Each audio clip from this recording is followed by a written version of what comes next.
Amém. Deus continue nos abençoando. É uma grande satisfação estarmos mais uma vez na casa de Deus para podermos ouvir a sua palavra. Ele falar aos nossos corações. Correto? Nós vamos ficar de pés, por favor. Nós vamos ler as Escrituras, elas se encontram em Apocalipse 2. Nós vamos ler o verso 20. O verso 20.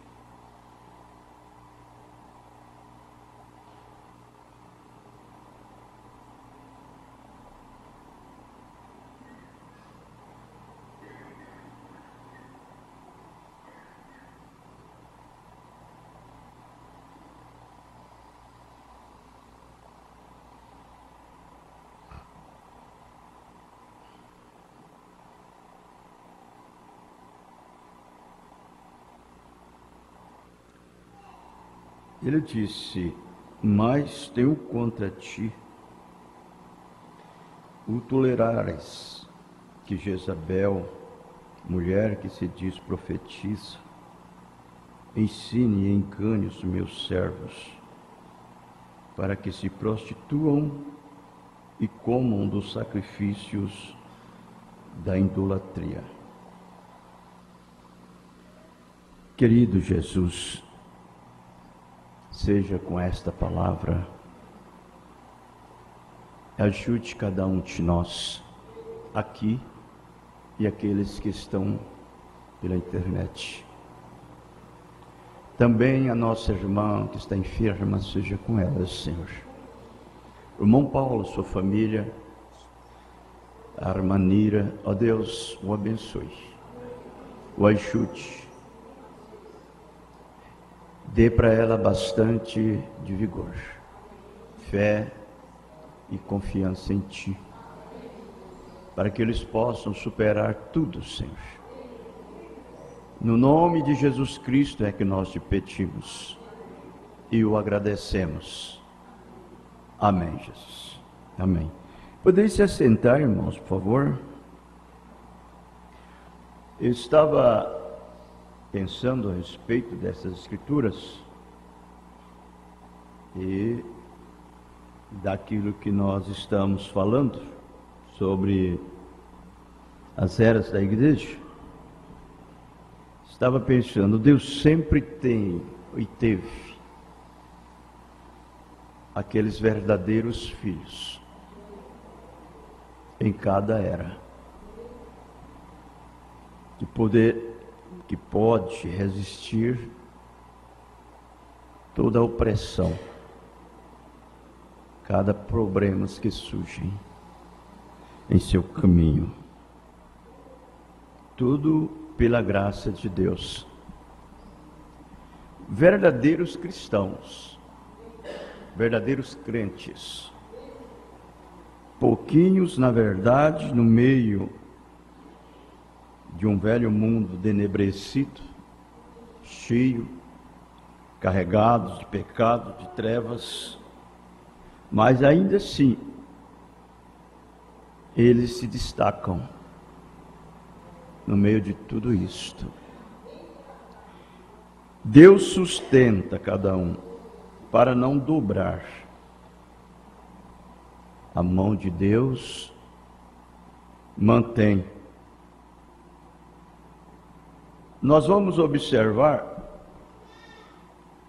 que a esta era que nós estamos estudando, a era de Tiatira, no meio de um tempo como esse que eles viviam, uma situação tão terrível, eles ainda assim eram vencedores. Venciam. Mombrano fala nesse parágrafo 39, que é onde nós resumimos, Ele disse: certamente esses santos de Tiatira eram os melhores. Eram os melhores naquela era. Por quê?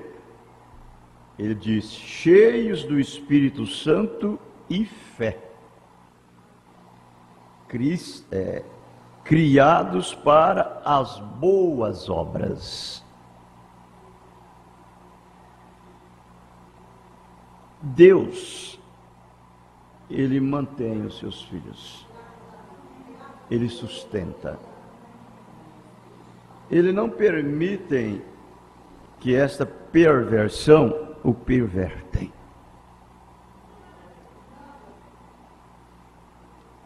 O próprio Espírito Santo na vida dos seus filhos é a sua fortaleza para o momento e a hora que ele está vivendo. No 41, você vai ver ele dizendo assim: agora, com este versículo, eu quero que você esteja atento ao versículo 23 e veja a prova de uma grande verdade que eu tenho trazido à sua atenção o tempo todo.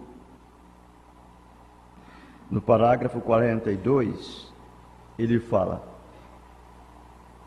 e ferirei de morte a seus filhos, e todas as igrejas saberão que eu sou aquele que sonda os rins e os corações. Essa mensagem te atira. Parágrafo 42. O profeta disse: eu tenho sempre dito que há realmente duas igrejas, embora o Espírito fale a ambas em cada era, como se fosse apenas uma. Aqui é claramente dito que há igrejas, e diz de maneira igualmente clara que algumas dessas igrejas, muito evidentemente, não sabe que ele é aquele que sonda os rins e os corações. Ele vai provar a elas que é assim. Pois bem, que igrejas serão essas que não sabem esta verdade?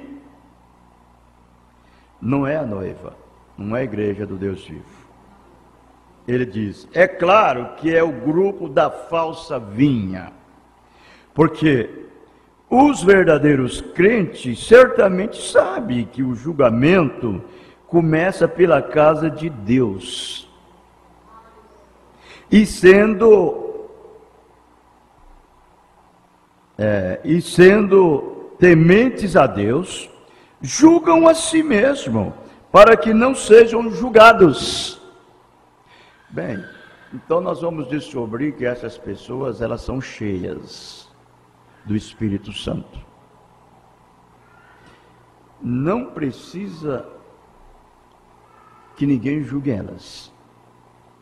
Elas por si mesmas têm uma alta capacidade e uma compreensão e um discernimento e a sabedoria para saber, através do próprio Espírito Santo que habita neles, que ela errou, que ele falhou, que ele fez algo que não deveriam fazer. E aí então ele é condenado. E quando ele é condenado, ele se sente condenado, ele corre aos pés de Cristo e confessa os seus erros, confessa os seus pecados. E naquele momento Deus julga-os e o perdoa-os. Não é mesmo? Esse é o verdadeiro crente. Agora o outro. Parágrafo 43. Ora, por que Deus chama estas igrejas de suas igrejas ainda, que sejam da falsa vinha? A verdade é que eles são cristãos. Eles são cristãos. Porém, não são cristãos do Espírito. Eles são cristãos, mas não são cristãos do Espírito, ou seja, nascidos de novo, gerados de Deus, cheios do Espírito Santo. Não, eles são como Caim. Entende? Que indignado, irado contra o próprio Deus, respondeu a Deus com brutalidade, com crueldade, e se retirou da presença de Deus. E são esse tipo de crentes, que para eles não importa a palavra, o que importa é uma religião. Uma vez religioso, é o que eles querem. Então vejam bem, são cristãos da carne. São cristãos da carne. Eles estão tomando o nome de Deus em vão. Isso é tremendo, irmãos. O irmão Brana fala que naquele dia quem vai ficar decepcionado não é o ladrão, não é a prostituta. Ele disse, esses sabem para onde está indo já. É esses que se chamam crentes, de cristãos, e não vive a palavra. São estes. Entende? São Marcos 7 diz, em vão, porém, me honram. Você vai ver no parágrafo 44 que ele diz assim, mas realmente eles são cristãos, porque o que mais poderiam ser? Um maometano é um maometano. Essa é a sua religião, não importa como ele a viva. Uma vez que ele esteja atendendo os anseios da sua religião, do ancorão, para ele não importa. Porque ele concorda em teoria com o que o Alcorão ensina.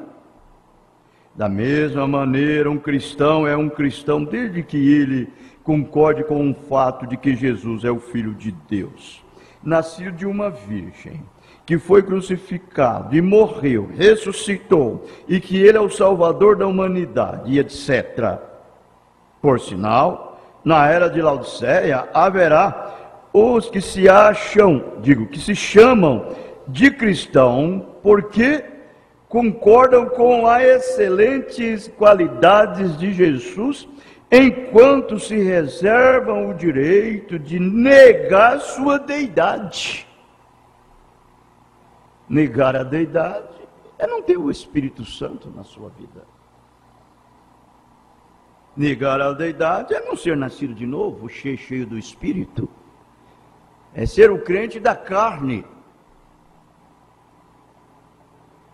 Como na era de Pérgamo, você vai ver no parágrafo 81, ali mais ou menos no final daquele parágrafo, o irmão Branham diz assim, eles estavam humanizando a salvação, simplesmente em unir-se a uma igreja.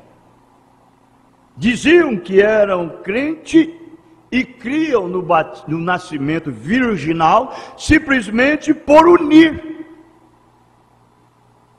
E iam, tomavam da ceia, bebiam do vinho, comiam do pão, lavavam os pés dos santos e viviam uma vida inteiramente errada. São esses os cristãos vazios. Ele é um cristão nominal e pertence à igreja.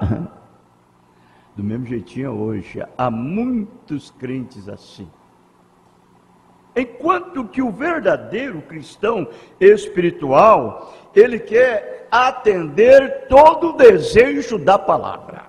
Não o desejo dele, mas da palavra. Não é porque ele quer atender, é porque a palavra reina, governa, vive nele. Não é mesmo? Isso muda tudo. Olha, porém ele não é um crente verdadeiro espiritual. Esse tipo de crente é aquele que foi batizado no corpo de Cristo e é um membro dele, o verdadeiro crente espiritual. É um membro dele, ele é batizado no corpo de Cristo com um batismo que não vem por sensação, não vem por unir a igreja, por emoção, mas é um batismo do Espírito Santo. Não é como disse São Paulo, na sua primeira carta aos Coríntios, capítulo 12, o verso 13. Pois todos nós fomos batizados por um Espírito Santo, formando um corpo. Quer gregos, quer servos, quer livres, todos foram batizados com o Espírito Santo. Esse é o corpo pelo qual nós estamos batizados nele por esse Espírito Santo, o corpo de Cristo. Esse crente, ele não pode viver diferente do outro, ele não pode ter uma mente diferente do outro. Ele não pode aprender diferente do outro, porque o mesmo Espírito Santo que batizou ele no corpo é o mesmo que te batizou, é o mesmo que vive, reina, mora em você, não é mesmo? Então vejam,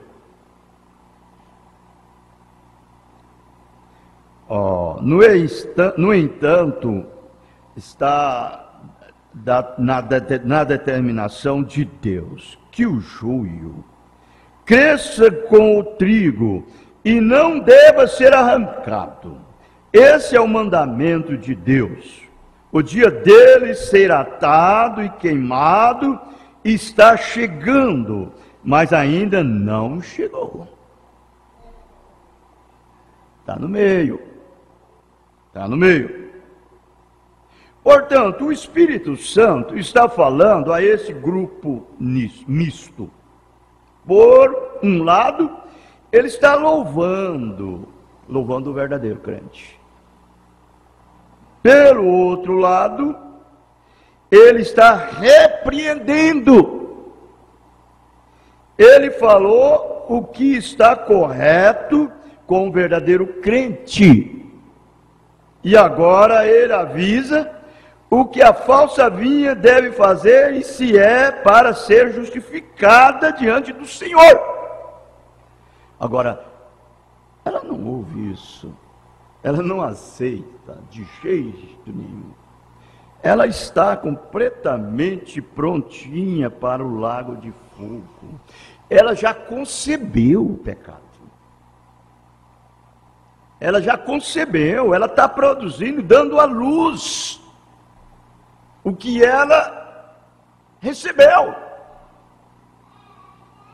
Por mais que você diz, fala, ensina, instrui, ela não pode voltar atrás. Ela já concebeu. Ela parou para ouvir, para aceitar os falsos ensinamentos.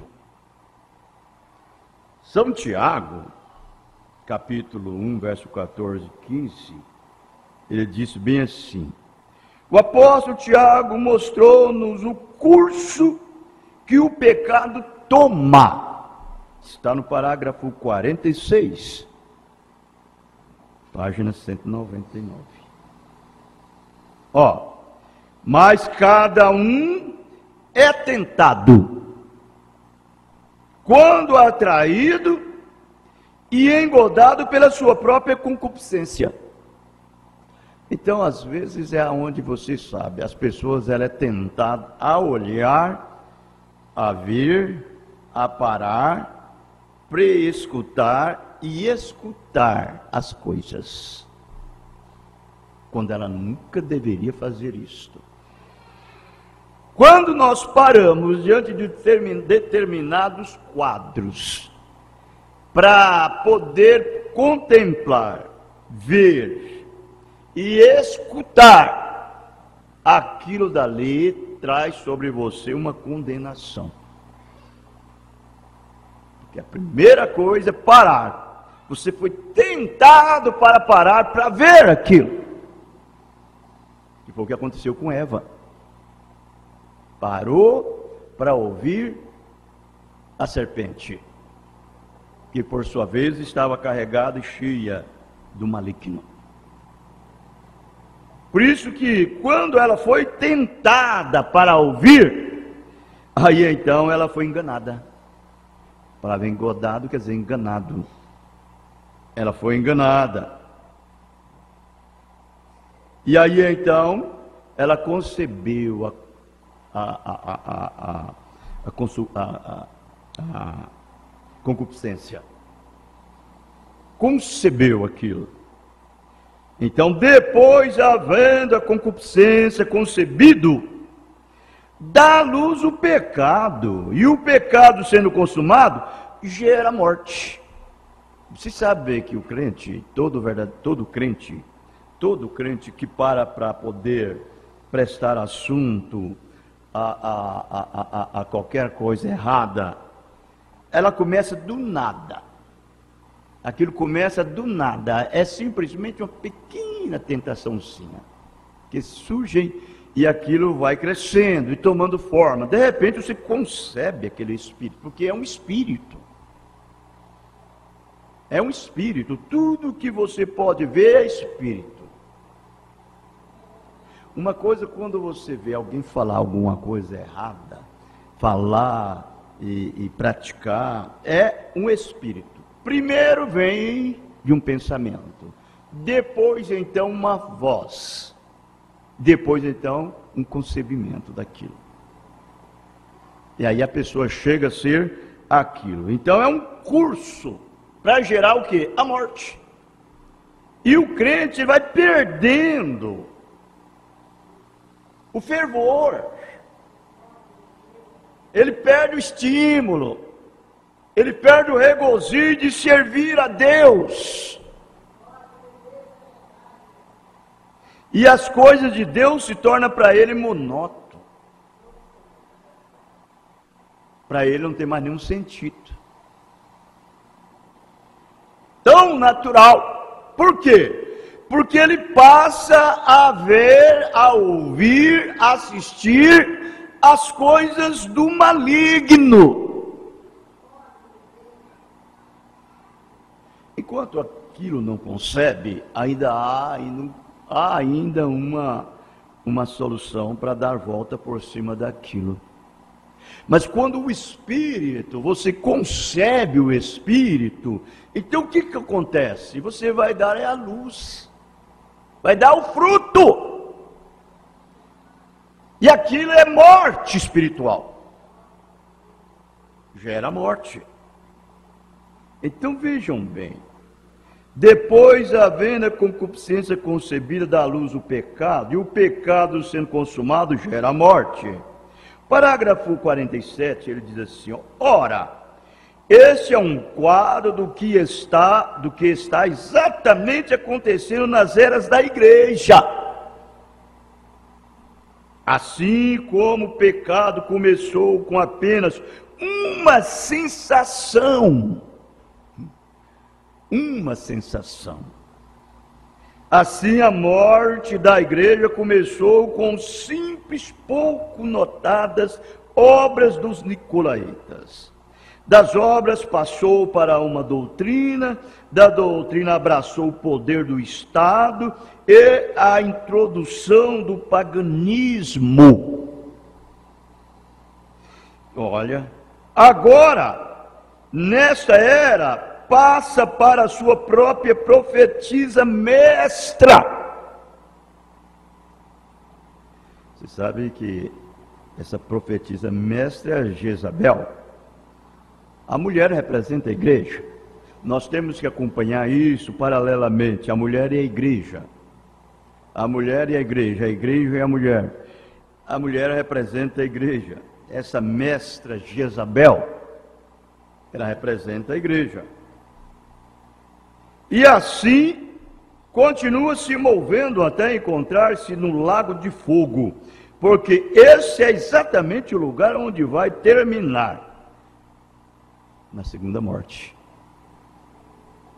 Na segunda morte. Você sabe que uma pessoa, para enfrentar a segunda morte, ela já nasce morta. Ela já nasce morta. Ela já é morta por natureza. Nunca sofreu uma mudança na vida. Nunca foi transformada. Porque na verdade, irmãos, nós quando se manifestamos no mundo, todos nós aqui, nós se manifestamos como mortos. Como mortos. Correto? Não importa quem quer que seja. Até o eleito é como um morto. A forma que cada um de nós chegamos e viemos ao mundo, nós viemos de uma forma completamente pervertida. Agora, o que nos faz a mudança é a eleição, é a predestinação. É o que nos faz a mudança. Isso força o seu caminho a vencer, a superar, levar você a uma nova criatura, ser transformado, mudado, tornando-se um filho de segundo a sua predestinação. Correto? Mas essa pessoa não. Ela nasce morta e é lançada na segunda morte. Parágrafo 48, ele diz assim: agora todo o clamor de Deus contra essa quarta era encontra-se em sua denúncia desta profetisa Jezabel. E para compreender exatamente porque ele a denuncia assim, teremos que prosseguir sua história da Bíblia. E quando descobrirmos o que ela fez no passado, saberemos o que está acontecendo neste tempo. Agora, não vai olhar para Jezabel, aquela mulher literalmente solar. Hoje, ela é uma igreja. Hoje ela é uma igreja, e essa igreja ela é formada de súditos, de membros. É por isso que cada um de nós, como verdadeiros cristãos, e fomos colocados aqui no mundo para expressar os atributos de Deus e manifestar o que Ele é. Então, nós temos que sentir uma necessidade dEle em nós, para Ele. Você viu? Para que assim, então, você possa ser diferente. E essa necessidade, ela não vem por você unir a igreja. Ela não vem por você pertencer a um grupo. Ela vem por meio de uma semente que está em você. Uma semente eleita. Ela que força o seu caminho para ser diferente. E mais ninguém. Não é que você quer ser diferente, nem você mesmo quer ser diferente. É Deus que te faz diferente. Porque Deus é diferente. Não é mesmo? O parágrafo 49, para nós entender exatamente o que é esta Jezabel, vamos lá. A história dela. A primeira coisa muito importante que aprendemos acerca de Jezabel é que ela não é uma filha de Abraão. Nem a sua introdução nas tribos de Israel é uma admissão espiritual, como foi a de Ruth, a Moabita. Se nós você observar como que Jezabel, nós vamos ver daqui a pouquinho, como que Jezabel entrou entre Israel, como é tão diferente como Ruth entrou. Ruth entrou por um caminho correto, atendendo os requisitos de Deus. Ruth, ela atendeu a justificação, a santificação, batismo espiritual. Esse é um quadro bonito do verdadeiro crente. Ele passa por essas 3 etapas que influem o seu novo nascimento. E a sua penetração em Deus, que não é nós e nem você que o faz, é Deus que faz em você por natureza, por predestinação. Você não precisa forçar nada.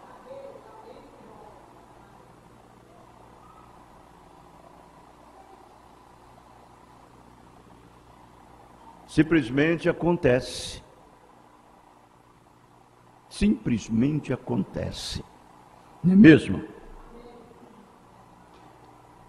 Vejam, ela não entrou como Ruth, a Moabita. Não, senhor. Esta mulher era filha de Edibaal, rei de Sidom, como disse a Bíblia em 1 Reis 16:31, que era o sacerdote de Astartes. Ele ganhara o trono matando o seu predecessor. Vejam, Félis. Assim vemos imediatamente que ela era filha de um assassino. Isso certamente nos lembra de quem? Vocês sabem? De quem? Quem foi o primeiro assassino? Sim, Caim. De Caim, que foi o primeiro assassino. E a maneira como ela se tornou parte de Israel não foi através dos canais espirituais que Deus ordenara para a admissão gentia. Porque, na verdade, os canais seria este que eu citei: justificação, santificação, batismo com o Espírito Santo. Esse é o canal correto de uma verdadeira semente de Deus, de um verdadeiro atributo de Deus. É o canal correto. Por isso que cada um de nós temos que passar por isso daí. Justificação, batismo nas águas, batismo escriturístico, como está na Bíblia, no nome do Senhor Jesus Cristo. E Deus dá a você essa fé tão tremenda para desafiar o mundo, a natureza, a sociedade, com esse batismo verdadeiro que traz sobre você o sangue de Deus, que limpa você e santifica de todo o pecado e te dá vida. Essa é a maneira correta. Por isso que nós precisamos ter medo.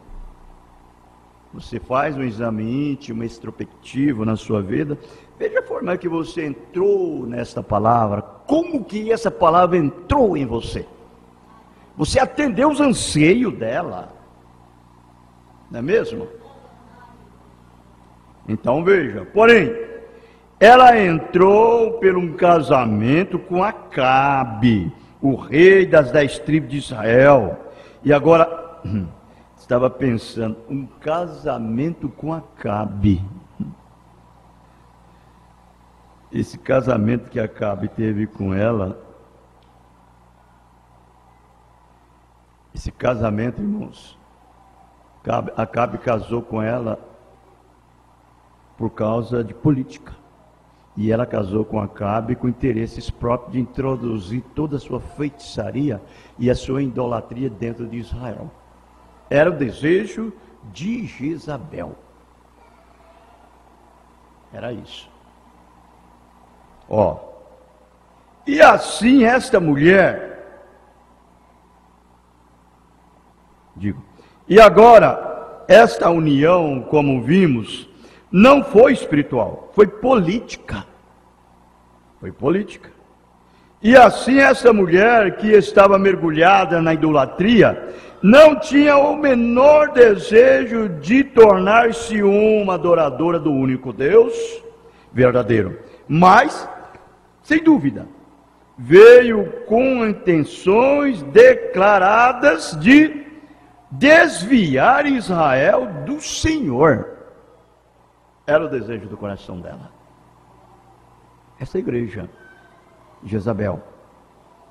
E agora Israel, as 10 tribos de Judá já tinha tido conhecimento do que era adorar bezerros de ouro, porém, ainda não andava entregues à idolatria, porque Deus era o adorado e a lei de Moisés era conhecida. Porém, desde o tempo do casamento de Acabe com Jezabel, a idolatria progrediu de uma maneira mortal. É por isso que Deus, ele não admite que nenhum filho dele ou uma filha dele case com um mundano. Casa com uma pessoa de julgos diferentes. Que comunhão tem a luz com as trevas? Digo, tem um filho de Deus com um filho de Bilial. Vê? Não existe. Deus não permite. Quando você vê uma pessoa fazer essas coisas, é muito perigoso. Foi quando essa mulher se tornou uma sacerdotisa nos templos que ela erigiu a Astartes, Vênus e a Baal, Deus Sol, que Israel chegou a um ponto crítico de sua vida. Horrível. Ela conseguiu perverter as tribos de Israel. Com esse casamento dela com Acabe. Acabe é um tipo daquele crente muro. Ele fica com um pé no muro e outro fora. Cocheando em 2 pensamentos. Dominado por Jezabel. Esse jeitinho. Como isto em mente, podemos agora começar a ver o que é o Espírito de Deus está expondo nesta era de Tiatira. Aqui está. Acabe casou-se com Jezabel, e ele o fez como uma manobra política para fortalecer o seu reino e o segurá-lo, segundo as pretensões. Casamentos com segundas pretensões. Agora isso é no espiritual. É isso exatamente o que a igreja fez quando casou-se sob o Constantino. Ambos se ajuntaram por razões políticas, embora dessem um ar espiritual a isto. Aí, pronto, aí se via de como crente, religioso, aquele crente manufaturado. O crente incrédulo, você entendeu? Que nunca firma-se na verdade, não nasce de novo, está unindo-se à igreja, só tem o nome de crente, mas faz tudo que ele deseja fazer na carne. É o que era Constantino, ele fez isso. Ele era um pagão ora, ninguém pode me convencer que Constantino era cristão. Ele era um pagão com que se assemelhava a enfeites cristãos. É terrível isso, irmãos. Se você não tiver visão e luz, você fica pensando que é de Deus. E aí então você passa a fazer todas essas coisas e diz assim: não faz mal, não tem problema, servir a Deus é um só caminho, não tem nada a ver, é ir na igreja, tomar da comunhão, e não tem nada a ver, segue desse jeitinho.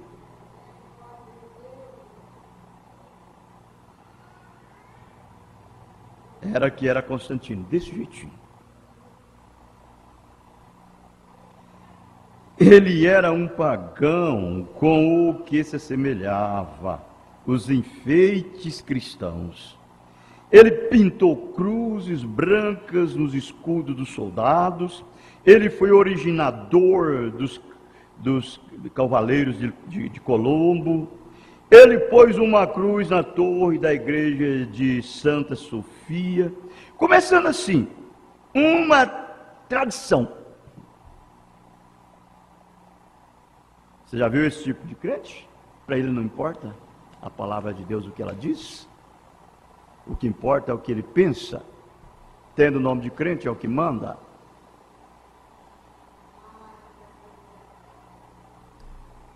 Foi ideia de Constantino juntar todos os pagãos cristãos, nominais, verdadeiros cristãos. E por algum tempo parecia que teria êxito, pois os verdadeiros crentes vieram para ver se podiam trazer de volta aqueles que tinham desviado da palavra. Quando ele vê que não tem jeito, ele se manda. Você não quer ir? Se você não vai, eu vou sozinho. Há um corinho que diz bem assim: se meu pai não vai, não impeço eu ir. Se minha mãe não vai, não impeço eu ir. Se a mulher não vai, não impeço eu ir. Se o marido não vai, não impeço eu ir. Se o filho não vai, não impeço eu ir. E assim por diante. De jeitinho. Então quando você vê que não tem jeito, deixe para lá. Deixa seguir. Vá. Veja o que esses cristãos fizeram. Para ver se podia trazer de volta aqueles que tinham desviado da palavra. E quando eles viram que não podiam trazê-los de volta à verdade, foram forçados a se desligar do corpo político. E então, quando fizeram, foram chamados de heréticos e perseguidos. Agora, nós estamos aqui. Não somente assentados nesses bancos duros. Nós cremos que nós estamos aqui sentados em regiões celestiais em Cristo. Não é mesmo, irmão? Somos abençoados com todas as bênçãos espirituais em lugares celestiais em Cristo. É o posicionamento do verdadeiro cristão. Então, ele não importa o que vai, o que vem, o que naufraga ou que flutua. Ou se ele tem que pedir pão ou não para comer. Ou se ele tem que passar sede. Ou se alguém mofa dele, critica dele, ridicularizam dele, blasfemam, difamam, para ele não importa. Ele é uma nova criatura. Ele está a caminho, o caminho para a glória. É só isto. É o verdadeiro cristão. Ele não vai sair de lá. Ele já saiu há muito tempo. O lugar que você está agora fez com que essas coisas aí para trás morresse para você. Você derrubou cada ponte aí para trás. Agora você não olha mais para voltar. Não é mesmo?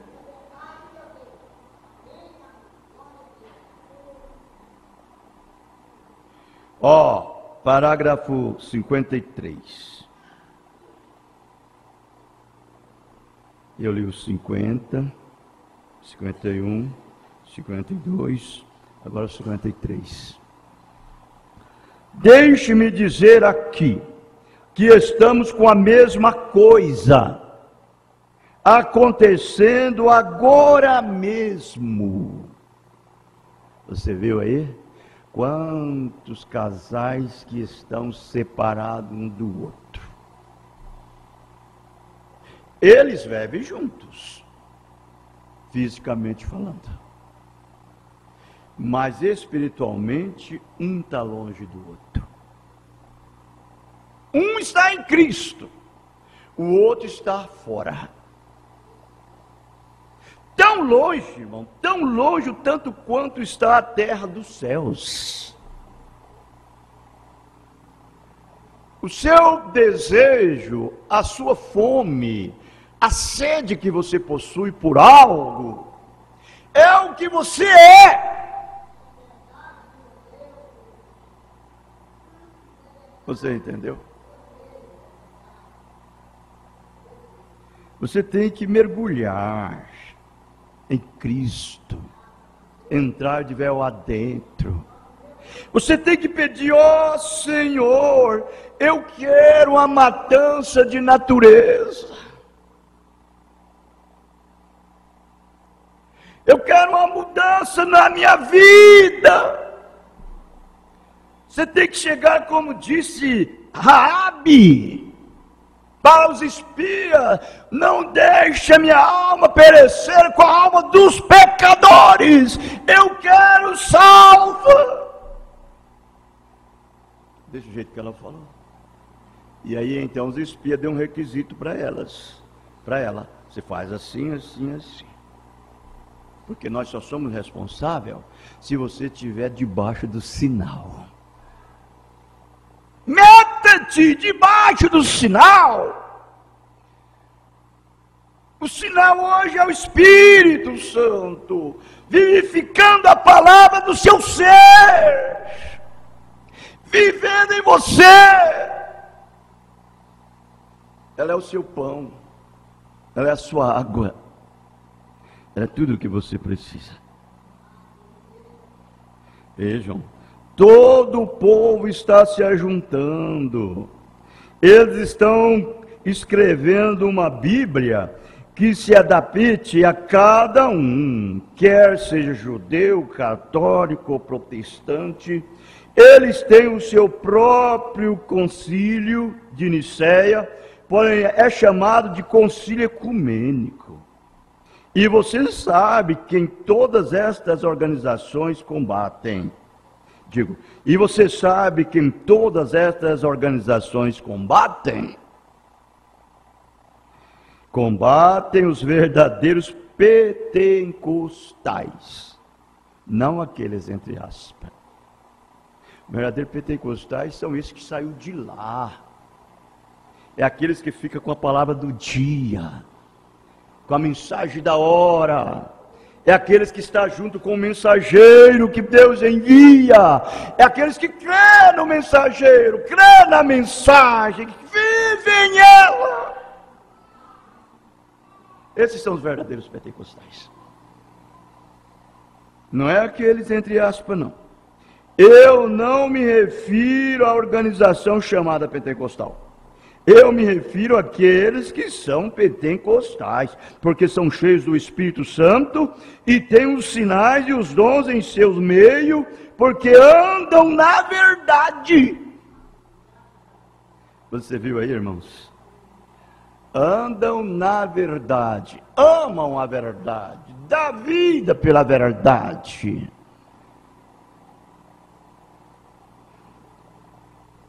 Quando Acabe casou-se com Jezabel, por razões políticas, ele vendeu o seu direito de primogenitura. Você se ajunta a uma organização, você vende o seu direito de primogenitura. Irmão, quer você queira crer ou não, cada grupo protestante que uma vez saiu e depois voltou e vendeu seu direito de primogenitura.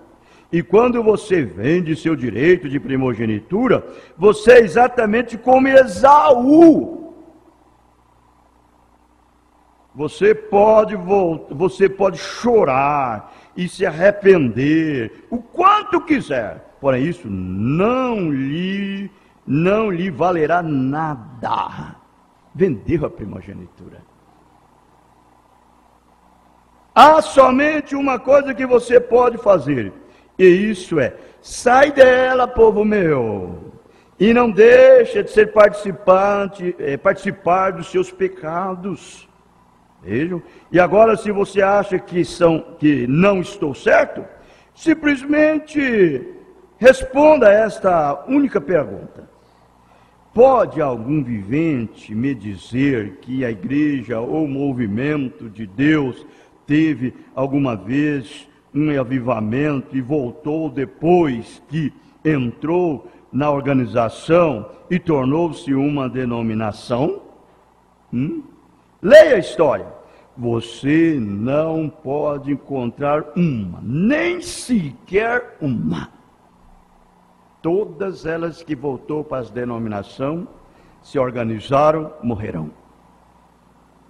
Morrerão. Todos.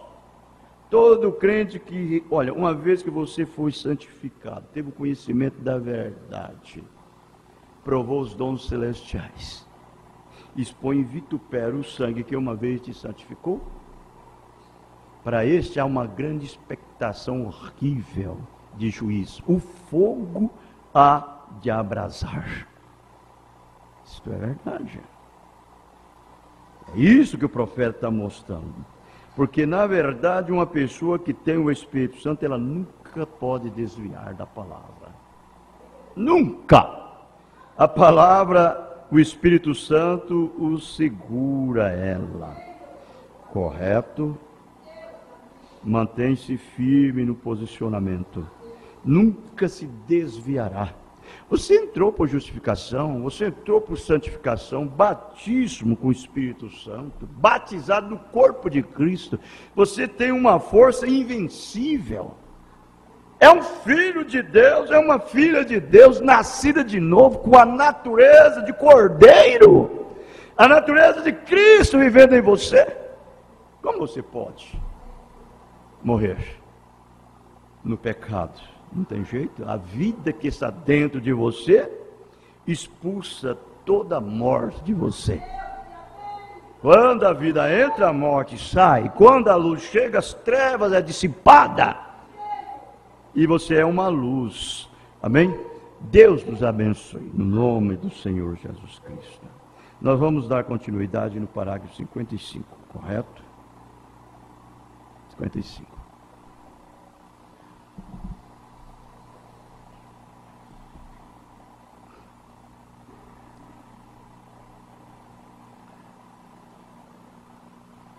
Nós vamos cantar o hino número 264, Bíblia Sagrada.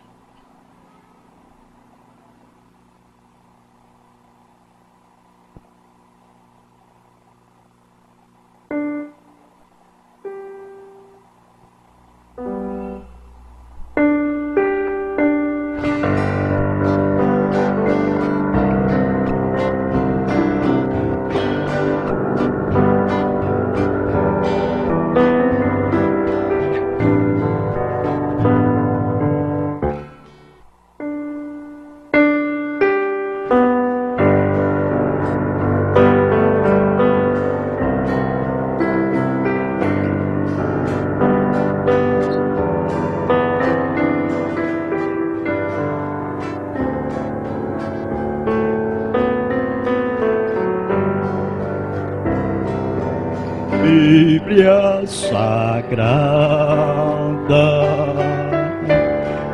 a palavra de Deus. És o mapa da jornada dos que seguem para o céu. És a carta enviada que o atalaia tem na mão. És a velas da jagada dos que levam a salvação. Livro de amor, livro que nos dá prazer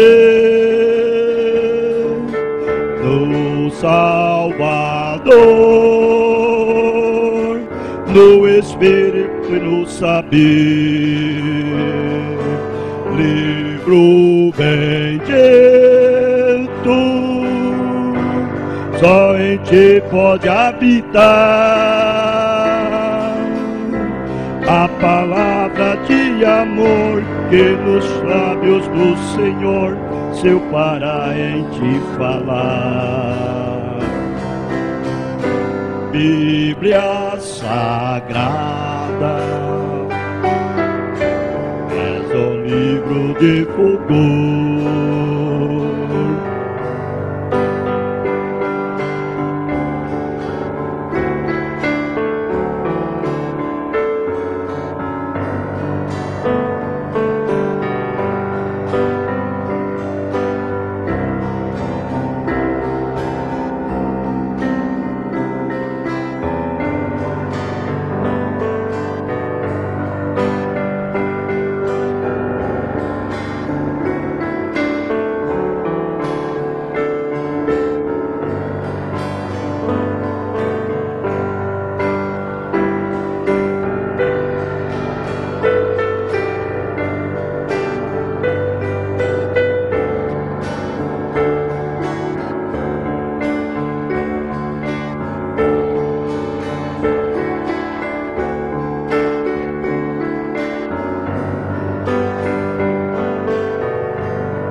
Deste povo varonil,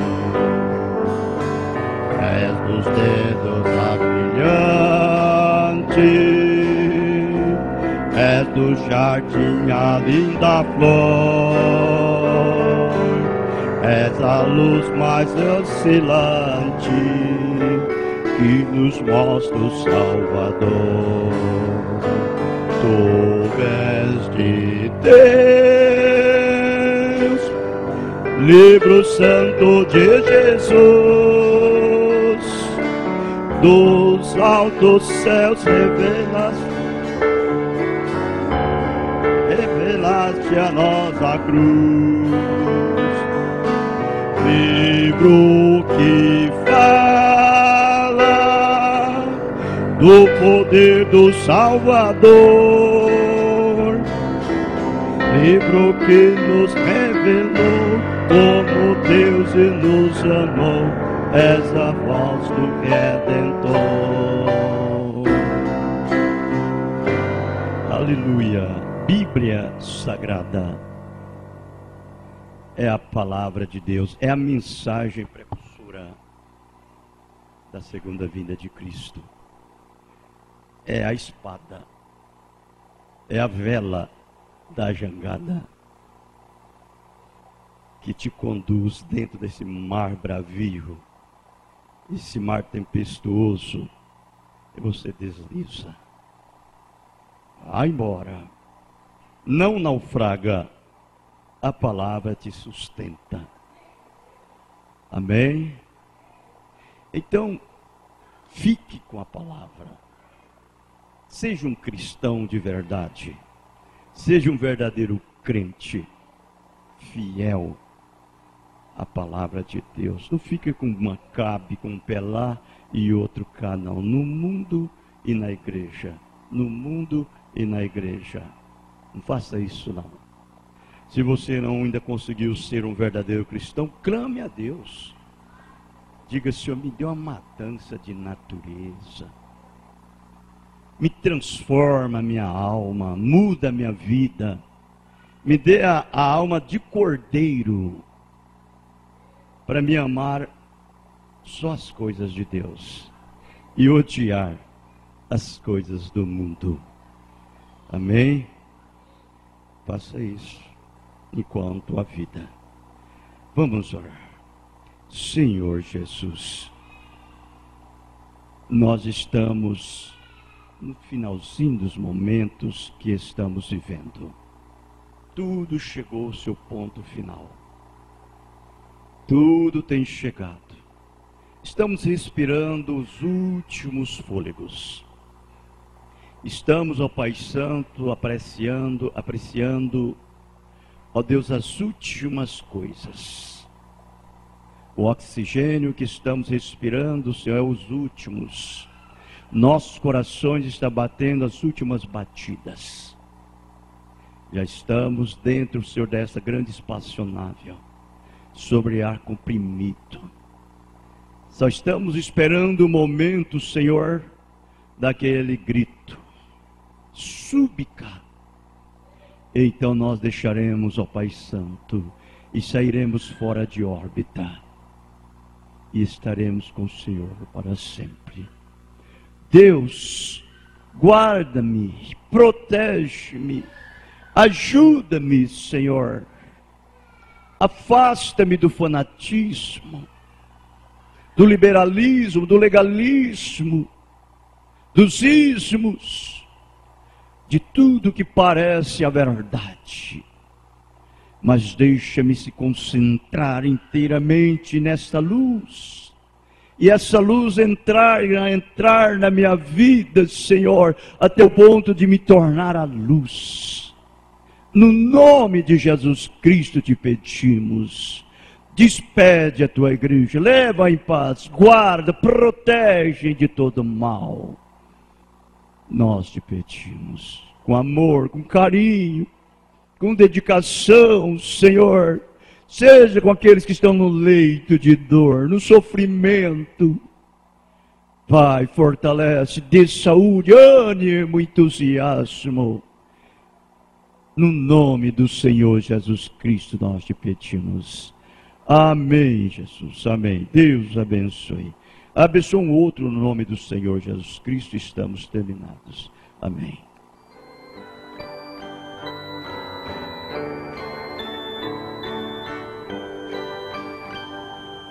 Quando esta vida de luta cessar, vou para o céu meu descanso gozar, com meu Jesus lá na glória sem fim.